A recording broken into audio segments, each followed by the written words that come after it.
মুন্সিগঞ্জের টঙ্গিবাড়ি এলাকায় পরক্রিয়া প্রেমের টানে প্রবাসীর স্ত্রী পলাতক। তথ্যভিডিওচিত্রে ঢাকা বিভাগীয় প্রতিনিধি মাজেদুল ইসলাম। মুন্সিগঞ্জে প্রবাসী আল আমিন শেখের স্ত্রী নাজাত আক্তার ঋতু বয়স 22 পরক্রিয়া প্রেমের টানে হামিম বয়স 26-এর হাত ধরে পলাতক। মুন্সিগঞ্জের সিনিয়র জুডিশিয়াল ম্যাজিস্ট্রেট আমতলী আদালতে প্রবাসীর মা রিনা বেগম বাদী হয়ে 4 জনের নামে মামলা করেন।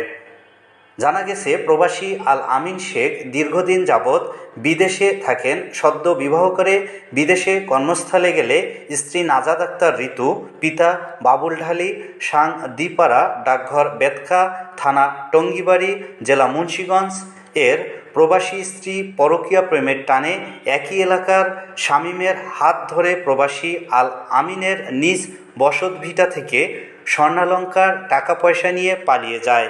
এই ঘটনায় মুন্সিগঞ্জ বিজ্ঞ আদালতে মামলা করা হয়েছে।